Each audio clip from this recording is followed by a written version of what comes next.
And joining me now for more on the conflict in Gaza is Jain. He's a political analyst and former member of the U.S. Secretary of State's policy planning staff.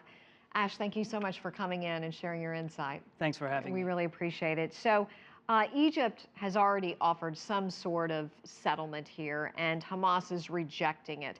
Is there someone else? Is there another broker that they could bring in besides Egypt? Because clearly Hamas and Egypt have been like this. That's right. I don't think the resolution of this conflict really depends on who the broker is in this case. For the Israelis and for Prime Minister Netanyahu, I think it's clear that the objective right now is longer-term deterrence. The Israeli government wants to make it clear to the Palestinians and the Hamas leadership that there will be a price to pay if they continue to launch rockets against Israeli civilians.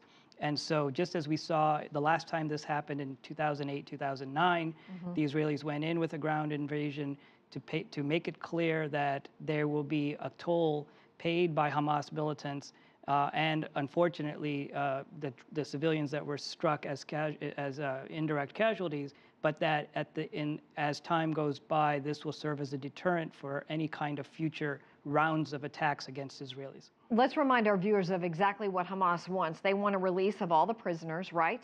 And unfettered access to the Strip. Is it as simple as that?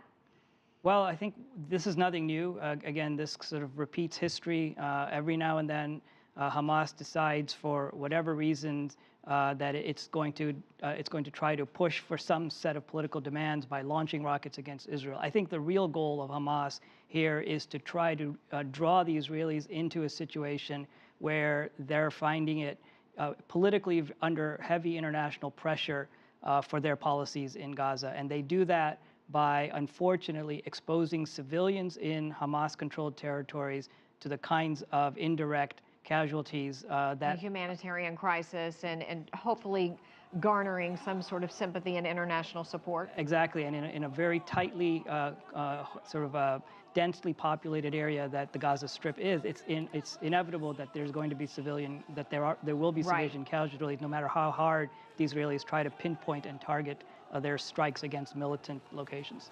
As best as you can tell, when Israel says it might broaden their campaign, what are the ramifications from this? Well, we'll have to see exactly where they want to take the ground invasion. Certainly at the outset, going after these tunnels, which have been used to supply weapons and all kinds of materials into Hamas, and we're seeing even into Israel, that's been a key goal, and I think will be successfully completed by the Israelis as part of this operation.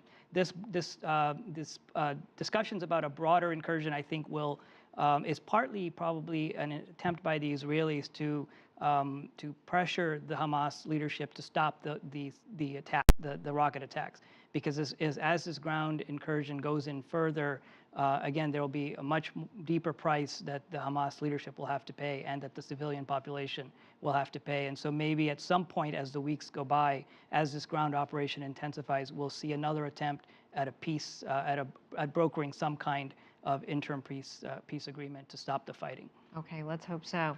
Jain, thank you so much for your time. We appreciate you coming into our studio.